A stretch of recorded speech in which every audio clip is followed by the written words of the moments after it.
పవన్ కళ్యాణ్ గారు 2.0 చూపిస్తున్నారా? అప్పుడు అలా ఇప్పుడు ఇలా అంటూ ఇప్పుడు చాలా మంది కూడా మాట్లాడుకుంటున్నారు.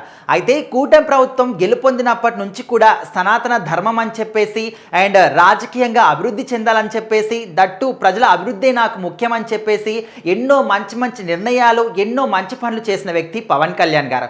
అయితే ఇప్పుడు వైసీపీ పార్టీ మీద కూడా ధ్వజమిచ్చే స్థాయికి పవన్ కళ్యాణ్ గారు ఎదిగారు. ఖచ్చితంగా పవన్ కళ్యాణ్ గారు మాట్లాడితే ఏ విధంగా ఉంటుంది, ఆయన మాటల బాణసంచ వదిలితే ఏ విధంగా ఉంటుందో ఈ మాటలను బట్టి అర్థం చేసుకోవచ్చు. ప్రకాశం జిల్లా నరసింహాపురంలో జల్ జీవన్ మిషన్ శంకుస్థాపనకైతే పవన్ కళ్యాణ్ గారు వెళ్ళడం జరిగింది. సో అక్కడ సభలో మాట్లాడుతున్నప్పుడు రీసెంట్ గా వైసీపీకి సంబంధించి కొన్ని పోస్టర్లు ఏ విధంగా బ్యానర్లు కానీ వైరల్ అయ్యో మనం చూసాం.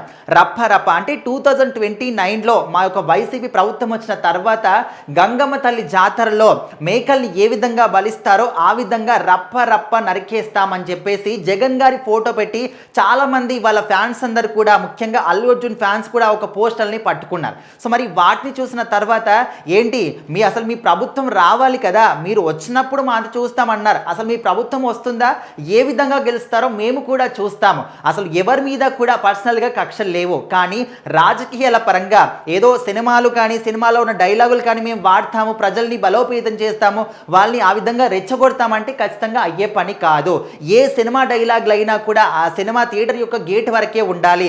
వాటిని తీసుకొచ్చి ప్రజాస్వామ్యంలో పెడతాము, ప్రజల్ని రెచ్చగొడతాము, ప్రజల్ని ఉద్దేశించి మాట్లాడతామంటే ప్రజాస్వామ్యంలో కుదరదు. అది ఎవరైనా కావచ్చు. ప్రజల్ని నేరం చేసే విధంగా వాళ్ళని ఎంకరేజ్ చేసే వాళ్ళది కూడా నేరమే అవుతుందని చెప్పేసి పవన్ కళ్యాణ్ గారు గుర్తించండి. ఈ విధంగా ఎవరైనా కావచ్చు, అది మా పార్టీ వాళ్ళు కావచ్చు, మీ పార్టీ వాళ్ళు కావచ్చు, ఎవరైనా కావచ్చు, ఎదుటి వాళ్ళని ఎంకరేజ్ చేసి ఈ విధంగా అసాంఘిక శక్తుల్ని ఎంకరేజ్ చేసే వాళ్ళది కూడా ఖచ్చితంగా నేరం అవుతుంది. అలాంటి వాళ్ళందరి మీద కూడా రౌడీ షీటర్లు కూడా తెరుస్తామని చెప్పేసి పవన్ కళ్యాణ్ గారు గట్టి వార్నింగ్ ఇవ్వడం జరిగింది. అండ్ ఇక్కడ పవన్ కళ్యాణ్ గారి మాట్లాడిన మాటలు వింటూ ఉంటే ఖచ్చితంగా పవన్ కళ్యాణ్ గారి 2.0 వర్షన్ మనం చూస్తున్నామా? అప్పట్లో చూసుకుంటే జగన్మోహన్ రెడ్డి 2.0 చూపిస్తాయని నడి రోడ్డు మీద గుడ్డలిప్పించి కొడతా అని చెప్పేసి రకరకాలుగా ఎన్నో సినిమా డైలాగులు కొట్టిన జగన్మోహన్ రెడ్డి గారు దానికి సంబంధించి ఎక్కడ ఏ విధంగా అంటే ఒక ప్రెస్ మీట్లో మాట్లాడిన మాటలకి ఇంకో ప్రెస్ మీట్లో మాట్లాడిన మాటలకి ఏ మాత్రం కూడా సంబంధం ఉండదు.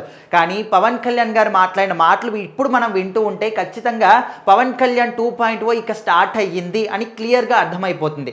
అండ్ కూటమి ప్రభుత్వం గెలుపొందినప్పటి నుంచి కూడా మనం చూస్తూనే ఉన్నాం. ఆయన తీసుకునే నిర్ణయాలు కావచ్చు, చేసే మంచి పనులు కావచ్చు, సహాయాలు కావచ్చు, అంటే ఓన్లీ సనాతన ధర్మం, ప్రజల అభివృద్ధి, రాష్ట్రం అభివృద్ధి, ఇదే విధంగా ముందుకెళ్లేవారు.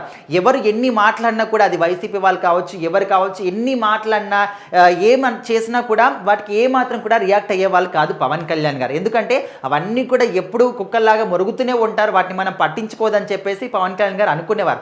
కానీ ఇప్పుడు వాళ్ళు మాట్లాడే మాటలే కూడా రిటర్న్ కౌంటర్ ఇస్తున్నారు. అంటే ఖచ్చితంగా 2.0 పవన్ కళ్యాణ్ గారు స్టార్ట్ చేశారని క్లియర్గా అర్థమైపోతుంది. సో ఇక మీదట ఎవరు ఏం మాట్లాడినా కూడా అస్సలు ఉపేక్షించేది లేదు. దట్టు ప్రజాస్వామ్యాన్ని దెబ్బతీసే విధంగా, ప్రజల్ని మనోభావాల్ని దెబ్బతీసే విధంగా, అంటే అసాంఘిక శక్తుల్ని ఎంకరేజ్ చేసే విధంగా ఎవరు మాట్లాడినా కూడా అసలు ఊరుకునేది లేదు. అందరి మీద రౌడీ షీటర్లు తెరుస్తామనే విధంగా అందరికీ డైరెక్ట్గానే పవన్ కళ్యాణ్ గారు 2.0ని చూపించి మంచి వార్నింగ్ ఇవ్వడం జరిగింది.